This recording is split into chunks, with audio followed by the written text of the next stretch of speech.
이해하셨나요? 여기는 뭘 찍었다. 근데 왜 찍었지? 왜 바닥을 찍었지?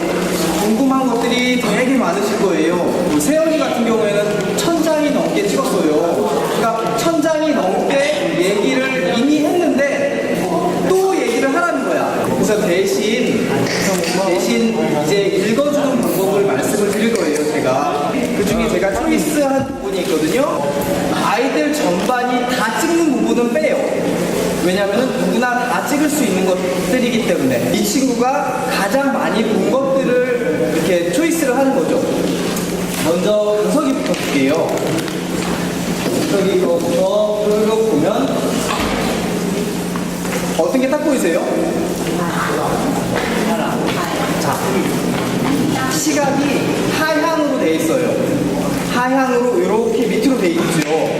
원래 강석이가 이렇게 막 밑으로 이렇게 쳐다보고 그러진 않지만 사진으로 내가 집중을 할 때는 쓱 내려가는 거죠. 일단 그럼 어떤 느낌이 들까요? 아주 적극적이고 막 나서고 그런 친구일까요? 사진에서 그렇게 다 나오는 거예요. 근데 이런 친구들이 점점점 사회적으로 융화가 됐을 때 점점 시각이 올라갈 수 있는 부분들을 찾아볼 수 있거든요. 승수 같은 경우도 실은 처음에 똑같이 이렇게 밑에를 찍다가 점점점 사회적으로 이렇게 아이들 얼굴도 같이 찍을 수 있을 정도로 굉장히 좋아진 사진들을 굉장히 많이 봤거든요. 지금 보면 잘 찍힌 사진인가요? 아니라고 생각할 수도 있어요. 근데 사진 작가들은 이런 걸 잘 찍은 사진이라고 해요. 이유는 자기 색깔이 있으니까. 자기 색깔이 쭉 일관성 있게 나오는 그걸 유형화라고 하는데, 사진 하면 제일 유명한 나라가 어느 나라죠? 미국이에요. 지금 아주 옛날에는 프랑스였는데 프랑스 다음에 조금 지나서 독일 사진이 굉장히 유명하다라는 얘기를 되게 많이 해요. 독일에 되게 많은 사람들이 유학을 가고요. 그 이유는 딱 이런 유형화를 배우기 위해서. 사진이 본질이 뭐지? 사진의 본질은 기록하는 거야. 뭘 기록하는 거지? 라고 했을 때 유형화가 왜 중요하냐면 내 마음이 그대로 표현될 수 있는 걸 지속적으로 할 수 있기 때문에 그래요. 강석이 사진은 유형이 늘 밑으로 향해 있지만 한 가지 또 볼 수 있는 건 강석이가 불편한 상태에서는 내리는데 편한 상태에서는 그렇지 않아요. 예를 들어 그 강아지를 찍을 때도 아이를 찍을 때도 그리고 자신한테 위해가 없는다라고 느꼈을 때는 그때는 굉장히 잘 쳐다보고 처음에 저를 봤었을 때도 내가 강석이보다 한참 작은데도 이렇게 눈을 피하는 거죠. 강석이가. 근데 점점점 우리가 친해지고 교류가 된 다음부터는 저를 보고 웃기 시작하는 거예요. 그런 모양들이 사진에서 점점점 다른 사람들을 바라보는 방법을 나오게 되는 거죠. 강석이가 많이 찍게 해줬으면 좋겠는 거죠. 아이가 찍는 걸 계속 기록한 걸 유형화로 패턴이 보이잖아요. 이렇게 뽑아내면은 그런 패턴들을 우리가 이해하려고 노력을 하는 거죠. 리어미 사진은 대부분 손가락이랑 여기 이런 부분들이랑 그리고 내용에는 분명히 뭐 단절이나 그런 내용들을 적긴 했어요. 돈가스 보이시죠? 이거 어른들이 이런 걸 찍을 수 있을까요? 찍을 수 있을까요? 물어보는 거예요. 페북에 이렇게 내가 먹었던 거야 라고 올리는 사람은 없을 거예요. 왜냐면은 자랑거리가 아니기 때문에 그래요. 리어미는 이걸 자랑거리로 찍은 게 아니고 그냥 기록해 놓는 거예요. 사진의 본질은 자랑거리가 아니라 기록에 있다라고 생각을 하면 지금 리어미는 사진의 작품에 가장 충실하고 있는 거죠. 근데 이걸 왜 찍었을까요? 왜냐면요, 이게 돈가스를 먹어야 되는데 아직 먹지 말라고 그랬어요.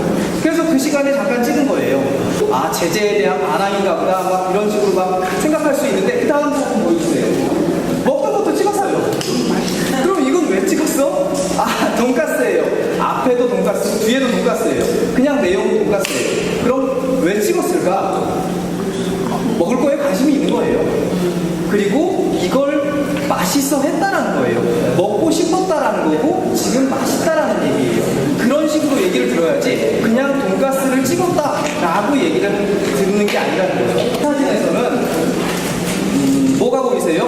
공연이 보이고요. 준서이는? 에버랜드. 자, 어른들 중에 한 사람이 얘기해 주세요. 안전. 또? 장애인. 시각이 다르죠. 우리 승재나 준상이나 에버랜드나 이 공연이 보였어요. 근데 그럼에도 어른들이 틀린 게 아니에요. 왜냐면은 리영이는 항상 이 표시가 늘 봤었던 눈에 보였었던 표시이기도 하거든요. 그래서 그냥 불편하지 않게 그 안에 쓱 들어가 있는 거예요. 근데 만약에 이걸 리영이한테 이걸 왜 찍었어? 라고 얘기를 물어보잖아요. 그러면은 공연을 찍었어 라고 얘기를 할 거예요. 그러면은 어른들은 분명히 이렇게 얘기해요. 아, 그럴 때 다음번부터는 여기는 자르고 위만 찍어, 이런 식으로 얘기를 하는 거죠. 그러면 안 된다라는 걸 말씀을 드리려고 해요. 왜냐면은 리영이는 얘기는 그렇게 했지만 친숙했던 부분, 마크가 눈에 보였더라는 거죠. 늘 보던 곳에 이런 마크들이 많이 있잖아요. 자, 이번 사진, 이 전 사진하고 이 사진, 이 내용 때문에 말씀을 드리기도 했어요. 처음에 돈가스 얘기도 먹지 말라고 해서요. 그리고 이것도 들어가지 마세요 라는 얘기는 안 했어요, 리영이는. 하지만 들어가지 말라고 이렇게 쳐놓은 건 알고 있어요. 그리고 다음 사진에 그러니까 안전존이라는 느낌이 있기는 해요. 이런 부분에서는 얘가 뭘 생각할까 저도 몰라요. 하지만 그 부분을 찾아내자는 거죠. 제가 찾아낸 부분이 옳다가 아니라 그거를 부모님께서 적극적으로 계속 찾아내자는 거죠. 그 중에 한 가지가 이거고, 그게 틀렸다면 또 그거를 지우고 다시 셋업하고 리영이의 시각 언어를 우리가 바라볼 수 있게 돼야 된다는 거죠. 리영이한테 언어를 막 가르쳐주고 내가 이해하기 쉽게 네가 얘기해 라고 얘기하는 상황밖에 안 되거든요. 그러지 말고 리영이한테 천장만장을 찍게 하고 유형화를 만들고 통계를 만들고 얘가 정말 왜 찍었을까를 물어보지 말고 알자라는 거죠. 다음 사진 계속 볼게요. 이 사진 잘 찍혔나요? 흔들렸죠? 그게 제일 먼저 보였을 거예요. 근데 작품 4개를 내놨는데 흔들리는 사진, 그리고 삐뚤어진 사진을 왜 내라고 했어? 이거를 흔들린 사진으로 보지 말고 민건이 스스로를 찍은 사진이라고 본다라면 아예 다른 얘기가 되는 거죠. 민건이는 민건이 스스로를 굉장히 좋아해요. 그래서 자기 모습을 이렇게 찍는 거에 대해서 굉장히 많은 부분에서 나와 있어요. 이런 이렇게 그래픽적인 느낌도 굉장히 많이 있고요. 여기서부터 민건이 이야기가 시작되는 거예요. 뭐가 보이세요? 그림자가 보이세요? 민건이는 그림자라고 얘기하지 않았어요. 나무라고 얘기했죠. 아까 리영이 얘기랑 똑같이 그림자를 늘 같이 찍히긴 해요. 민건이가 특히 키가 크죠? 그림자도 많이 크잖아요. 그러니까 아마 그림자가 나왔지만 이 그림자를 찍은 건 아니지만 그림자가 싫지 않은 거예요. 그래서 이 프레임, 자기가 선택한 프레임 안에 넣은 거죠. 그림자를 찍었다고 하지 않았어요, 민건이는. 여기 꽃을 찍었다 그랬고, 다음 사진을 보여주세요. 그림자가 또 있죠. 자, 다음 사진 보여주세요. 그림자가 또 있죠. 이거에서 어떤 걸 발견할 수 있는지, 그림자가 찍혔다라는 건 해가 어디 있다라는 거예요. 뒤에 있다라는 거고, 해가 뒤에 있어요. 그러면은 피사체는 밝게 보일까요? 어둡게 보일까요? 해가 뒤에 있으면 앞에 있는 물건은 굉장히 환하게 보여요. 그래서 민건이가 그림자가 계속 나오는 건 밝은 대상을 굉장히 추구하고 있다라는 얘기예요. 내가 나오는 거, 내 그림자가 나오는 거에 대해서 크게 신경 쓰이지 않는다라는 거죠. 이것도 똑같이 밝은 사진에 내 모양이 나오고, 이 사진은 뭐가 있죠? 이 안에? 이건 그림자가 아니에요. 마침 이거는 밝은 느낌이긴 하지만 이건 그냥 그 깜깜한 어두운 곳이에요. 근데 마치 자기가 찍었던 모든 사물들과 비슷한 느낌이기 때문에 또 이것도 나한테 자연스러운 시각이야 라고 담은 거죠. 민건이가 앞에 찍었던 것도 그림자가 아니었던 거죠. 사실은 그냥 내가 봤던 자연스러운 느낌이야 라고 담아내는 거예요. 아까 제가 말씀드렸던 대로 유형화 작업이라고 생각을 하고, 자, 수빈이 사진에 한마디로 정의하면 뭐가 있을까 라고 한번 얘기해 보세요. 되게 어려워요. 이런 부분은 어려운 부분인데 우리가 한번 해보자라는 거예요. 왜냐하면 우리 아이들이 어떤 사진을 찍었을 때 내가 어떻게 바라봐야 되는가, 거의 대부분 기록이라는 단어로 함축할 수가 있어요. 예쁘게 찍거나 특별하게 찍거나 그게 아니라 그냥 있는 걸 담아낸다. 내가 여기 갔었다. 그런 느낌을 정확하게 담아내려고 노력하는 모습이 되게 많이 보이거든요. 여우하고 왜 찍었다 그랬어요? 여우가 중요한 게 아니에요. 이게 여우가 아니라 여우 그림이어도 찍었을 거고요. 자기가 좋아하는 캐릭터와 닮아서 그냥 담아낸 거예요. 그러면 이 친구는 여우를 좋아하나 보다라고 착각할 필요가 없다라는 거죠. 그 전에 찍었던 그 포켓몬이나 그런 사진들을 보고 이 사진을 봤다라면은 아, 왜 찍었구나 라고 다 알 거예요. 그 사진 몇백 장을 다 봤을 때 이 사진을 봤으면. 근데 이 사진만 딸랑 보고 여우를 좋아하나? 라고 착각할 수도 있다는 거죠. 또 한 가지가 있어요. 다음 사진 보세요. 이 사진 토끼를 좋아할까요? 뭐라 그랬는지 기억하세요 혹시? 토끼를 좋아하는 게 아니라 모여있는 걸 찍은 거예요. 좋아하는지 아니면 아, 이것들 모여있어서 싫어 라고 하는지 하여간 모여있는 것에 대해서 찍은 거라는 거죠. 토끼를 찍은 게 아니고. 이런 부분들을 이 전체 사진에서 볼 수 있긴 한데 더 많은 사진들, 자 10장 가지고 이 아이의 시각을 판단한다라면은 모순이 생기겠죠. 100장도 마찬가지고 어쩌면 1000장도 마찬가지고 한 1년간 쭉 모아놓은 사진을 모아놓은 것만 가지고도 수빈이가 어떤 사람이고 어떤 행동을 할 거고 예측도 물론이고 할 수 있다라는 거죠. 하지만 나누는 방법, 아까 유형화 작업이 되지 않으면 그건 정보가 아니라 하나하나의 개체의 사진이 되는 거죠. 승준이가 두 가지의 이슈가 있어요. 승준이는 작년에도 똑같은 사진을 냈어요. 반영되고 반짝반짝하고 보여지는 그런 느낌들을 보여줬어요. 지금 보시면 꽃 찍어놓은 거 보이세요? 네. 다르죠? 다른 친구들과 다르죠? 다른 부분을 승준이가 쳐다보고 있는 거죠. 몰라요. 승준이의 카메라가 더 와이드여가지고 이렇게 담을 수 있었을 수도 있어요. 근데 와이드였다 하더라도 이게 마음에 안 들면 좀 가까이 가서 좀 타이트하게 잡았을 텐데 이렇게 와이드하게 내가 요만큼 포괄할 거야 라는 느낌을 승준이는 굉장히 좋아하는 거죠. 말투에서도 그렇고 다 자기가 이해시키고 이렇게 내가 이해되는 범위 안에서 내가 행동하고 싶어 라고 얘기를 해요. 내 눈앞에 정돈돼 있는 상태가 제일 편안한 거고 그리고 반짝반짝 빛나고 있는 상태, 그런 느낌을 굉장히 좋아해 라고 이미지에서 굉장히 많은 얘기를 하는 거죠. 승대 사진 아까 어디에서 뭘 찍었다 라고 했어요. 뭐가 보이세요?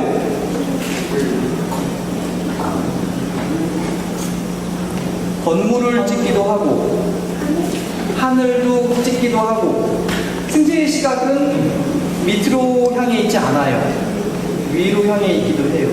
그리고 기록하는데 굉장히 중요시하는 거죠. 기록관 같이 교과서에 나올 수 있는 그런 사진들이기도 하거든요. 이런 걸 왜 찍었지? 라고 할 수 있는데 그 기록하는 사람들은 이게 꼭 필요해. 이런 처마 같은 거나 그런 처마 모양들, 이런 모양들, 구름 모양들, 하늘 모양들, 그런 것들을 다 기록하고자 하는데 보통은 좋아요 표시를 받을 수 있는 사진들을 찍어요. 보통은. 근데 받을 수 있는 사진인가요? 그거에 관심이 없어요. 우리 친구들은. 좋아요 표시에 관심이 없다라는 건 자기한테 집중을 잘하고 있다라는 거죠. 그건 굉장히 좋은 장점 같아요. 현재는 굉장히 떨어진 관점에서 이렇게 건축물들을 찍고 선을 찍고 그런 것들을 굉장히 좋아하는 것 같아요. 이 사진을 왜 찍었을까요? 우진이한테 처음에 딱 물어봤을 때 뭐라 그랬을까? 여긴 우리 집이야. 부럽지? 라고 했어요. 여긴 우리 집이야 부럽지? 라는 것 때문에 이걸 찍은 건 아니에요. 이 공간이 우리 집이고 부럽지? 어떤 느낌이 들어요? 이 대사에서 사진은 목적이 아니고 수단이에요. 사진을 하나 툭 던져놓고 그 다음에 그 사진으로 인한 이야기들을 알 수 있다는 거죠. 얘들아 우리 집이야 부럽지? 나 정말 좋아? 라는 얘기를 부럽지? 라고 하더라고요. 그래서 뭐가 부러운가 했더니 그 다음부터 점점점 바뀌어요. 왜냐? 초점을 부러운 거에 대한 대한 얘기를 구체적으로 할 수가 없으니까 이 앞에 한약방에 대해서도 얘기하고 길에 대해서도 얘기하고 점점점 얘기가 방만해지고 자기 얘기가 안 되는 거죠. 이 사진을 보고 아, 우진이가 집에서 굉장히 행복하게 잘 자라고 있구나 라는 얘기가 될 수도 있다는 거죠. 우진이는 입 밖으로 그 얘기를 할 수가 없어요. 우진이가 이 사진을 찍었어요. 이건 분명히 바깥을 찍은 거예요. 5번 버스를 찍었어요. 버스를 굉장히 좋아해가지고 근데 버스를 왜 좋아할까? 굉장히 좋은 기억이 있겠죠. 근데 그것까지는 제가 들어가 보지는 못했어요. 더 많은 스토리를 가지고 있을 텐데 그건 우진이가 바다를 좋아하는 모양이에요. 파란 바다나 그런 부분들을 여기는 분명히 바닥을 찍은 거예요. 그림자 같이. 근데 바닥을 찍으면서 파란색 그리고 바다를 찍었다라고 얘기를 하고 그 다음에 유형화를 하기 위해서는 더 많은 사진을 궁금해하자라는 거죠. 어른들이. 이건 뭘 찍었을까요? 기린을 찍었어요. 준상이는 금방 알아본 거예요. 이게 누가 봐서 기린을 찍었어요. 왜 우진이 기린을 찍었대요. 근데 앞에 사람이 이렇게 딱 있어. 다른 때 같으면 이렇게 비키고 기린을 찍었을 텐데 그건 중요하지 않아요. 그냥 내가 그 기린을 받고 찍었고 넣었으면 된 거예요. 그 욕심이 없는 거죠. 정말로. 경구는 사진이 정말 좋아요. 경구는 지금 사진작가여도 상관이 없을 정도로 앞에 사진, 뒤에 사진 같은 내용인데 조금 다르게 계속 보는 거죠. 그리고 계속 설정을 해가는 거예요. 이런 사진 때문에 경구가 사진사구나 싶은 생각을 하는 거예요. 테이크 픽처라고 하는 부분들 이제는 메이킹 픽처라고 한다고 얘기를 많이 들었을 거예요. 이제 잡아 넣는 게 아니라 만들어서 설정을 한 다음에 보여주는 가치들에 대해서 화가들은 정말 잘하는데 사진사들은 정말 못하는 부분이었어요. 사진사들은 거의 대부분 테이킹 픽처를 했어요. 이렇게 잡아다가 넣는 작업, 원래 있었던 것들에 대해서. 근데 경구는 예전부터 없는 상황에서 점점 다양하게 보려는 시각을 굉장히 많이 보여주거든요. 처음엔 이런 모양을 보이는 지푸라기를 했고요. 이렇게도 모양을 보여줄 수도 있겠구나 라고 설정을 해놓는 거죠. 굉장히 좋은 스킬을 가지고 있는 거예요. 그러니까 기술적인 눈을 가지고 있고 그리고 이렇게 해야지 만족스러운 거예요. 이 사진. 이 사진 보고 깜짝 놀랐어요. 이 사진은 정말 보통 찍지 않는 사진이에요. 왜냐하면 아무것도 아니기 때문에 찍지 않는 사진인데 위대한 사진작가들은 고통을 담거든요. 그렇기 때문에 100년 후에 100년 전에 보통은 뭐였을까? 보통을 잡는다. 근데 이게 그냥 보통은 아니고 아주 큰 둥거래 아주 조그만 새싹이 있는 거예요. 아까 새싹을 찍었다고 얘기를 했어요. 근데 새싹은 어디에나 있어요. 근데 큰 둥거에 새싹이 있는 거 아주 신기할 수 있겠구나. 그런 신기한 부분들을 아주 평범한 곳에서 딱 잡아내는 게 너무너무 놀라운 거예요. 이번에 경구 사진을 보고 작년보다 훨씬 더 좋아진 사진이어가지고 계속 찍게 되는 것이 얼마나 중요한지 계속 흥미를 갖게 하는 게 얼마나 중요한지에 대해서 생각을 하게 됐었어요. 저 스스로도. 정원이가 예전에는 소소한 일상을 촬영을 했어요. 그때까지만 해도 사진 데이터가 부족했던 거죠. 저한테 그리고 정원이가 찍었던 데이터들이. 근데 정원이가 좋아했던 건 이렇게 동화 속 나라 같은 분위기가 있었어요. 실제로 이런 부분을 보지만 정말 다른 이상한 나라의 앨리스처럼 다른 생각을 하고 있는 거예요. 육체는 여기 있으니까 사람들이 너 뭐 하는 거야? 무슨 생각? 딴 생각하지 마! 라고 할 수밖에 없는 상황. 조금 이해해 주시면 지금 정원이는 이상한 나라의 앨리스하고 놀러 갔구나 라고 생각해도 그런 사람들이 성공하는 사람들이 굉장히 많아요. 꿈이 있는 사람이 꿈을 실현했을 때 성공이라고 하고 실현하지 못하면은 몽상가나 뭐 그렇게 되지만 만약에 실현이 안 될까봐 꿈을 안 꾸고 있다라면 스티브 잡스 그런 사람들이 될 수가 없다라는 거죠. 뭔가 이상적인 꿈이 분명히 있는 게 사진에서 굉장히 많이 나타났고요. 또 한 가지가 있어요. 딱 보이는 게 뭐예요? 자, 자기 발을 그렇게 찍어요. 만약에 이런 사진들 20년간 30년간 계속 찍었어요. 재미없겠죠? 이 재미없는 과정을 계속 하는 사람이 사진작가예요. 정원이는 지속적으로 찍고 있어요. 이게 재밌다라는 거죠. 아무것도 아닌 것들이 천장에 보이면 그 이게 픽셀화 그리고 그 유형화 작업이 돼가지고 이런 사진들이 가치가 훌쩍 올라가는 거죠. 그럼 이런 사진들을 억지로 시킨다? 말도 안 되죠. 찍기 싫은 사람은 발만 찍게 해, 손만 찍게 해. 재미가 없잖아요. 근데 마침 정원이는 이런 사진에 재미를 느낀 거예요. 누가 시킨 게 아니니까. 계속 찍게 하는 거에 대해서 쓸데없는 거 찍었다라고 얘기를 하지 않았으면 좋겠어요. 그것만이 어른들이 할 일이라는 거죠. 쓸데없는 거 보는 사람은 없거든요. 다 자기가 좋은 거 보고 있으니까. 준상이는 찍은 건 사람을 찍어요. 준상이는 사람을 좋아해요. 사람을 아까 싫어하는 사람들도 되게 많아요. 우리 어른들은 특히나 사람 찍는 걸 두려워하죠. 왜? 초상권 문제가 있잖아요. 근데 준상이는 그럴 필요가 없어. 초상권을 잘 몰라. 그러니까 찍어내는 거야 막. 근데 다행인 게 있어요. 준상이는 모르는 사람은 잘 안 찍어요. 그러니까 초상권에 휘말릴 일은 없는 것 같은데 어쨌든 사람을 찍는다. 준상이가 사람을 찍는다라는 게 무슨 뜻일까요? 그렇죠. 사람을 좋아한다라는 얘기예요. 사람과 관계를 좋아한다라는 얘기죠. 친구들도 다 좋아하고 사람을 좋아하는 거에 대해서 유형화를 잡아갈 수 있는 거죠. 자기 셀카, 자기 모양도 굉장히 좋아하고 네. 공모전이라는 게 있어요. 사진 공모전이라 그래가지고 변별력을 어느 정도 이렇게 된 사진 중에 1등, 2등, 3등, 4등 그런 식으로 나누는 공모전이 있어요.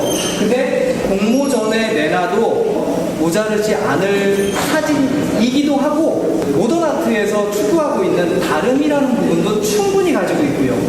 기존에 있었던 부분과 조금이라도 다른 부분들을 계속 얘기를 하거든요. 이 사진이 어떻게 보여요, 지금? 어떻게 보이세요? 보통의 사람들은 이렇게 찍지 못해요. 딱 맞춰서 찍었다라는 얘기예요. 직각과 관계, 수평과의 관계 이런 것들을 굉장히 한꺼번에 딱 맞춰가지고 다른 사진들도 대부분 맞춰 찍었어요. 그런 맞춰 찍기도 하면서 동시에 집중은 대단해요. 보통 이런 사진을 찍을 때는 오른쪽에 비중이 있기 때문에 오른쪽으로 쏠리기 마련이거든요. 사람을 찍을 때 보통 배경도 같이 이렇게 마련이죠. 근데 배경은 안 보이는 거죠. 그러니까 사진사가 할 수 있는 부분들, 집중할 수 있는 부분들을 충분히 하고 있는 거예요. 이렇게 이 사진들, 이런 사진들, 패턴화 작업이나 이런 패턴 다 보시면 정말 우수한 사진들이다 라고 할 수 있지만 세연이는 1000장도 넘게 찍었어요. 유형화가 제일 확실히 보이는 친구예요. 깜짝 놀랄 거예요. 이렇게 찍었어요. 이거는 아마추어가 하지 않는 작업이에요. 그러니까 프로 사진사들이 늘 이런 부분들 뭐 어디에 뭐만 계속 찍고 있던 사진사들 그런 식으로 유형화 작업이 확실한 사람들이 그렇게 하거든요. 근데 제가 사진 수업에서 뭐 이런 유형화 작업을 가르치겠어요? 아니면 무슨 현대 팝아트를 가르치겠어요? 아니에요. 근데 세연이는 그게 편한 거예요. 그렇게 잡아내는 것들이. 근데 세연이가 특별할까? 다시 한번 얘기하지만 세연이가 특별한 게 아니에요. 세연이는 1000장 넘게 찍었다라는 거죠. 우리 사진 수업이 하는 일은 사진이 재밌는 거구나 라고 얘기를 해주는 거예요. 사진이 재밌는 거고 너는 계속 담기만 해.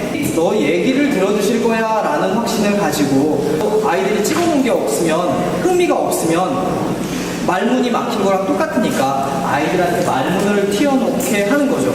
재밌어 하는구나. 이런 모양을 재밌어 하는구나. 이 재밌어 하는 걸 귀 기울여주고 그게 만장이만장이 됐을 때는 이제 유형이 나온다라는 거죠. 10장 가지고 유형을 판단하지 말자라는 거예요. 그래서 더 많이 찍게 하고 더 많이 봐주자라는 거죠. 아이들한테 말하게 하는 것보다도 내가 더 귀를 열어놓는 게 훨씬 더 중요할 것 같아요. 아이들은 우리한테 맛깔스럽게 얘기하지 않으니까 많은 얘기를 하면은 그 얘가 무슨 얘기를 하는지를 정확하게 알아들을 수 있도록 어른들이 공부를 했으면 싶어요. 네, 감사합니다.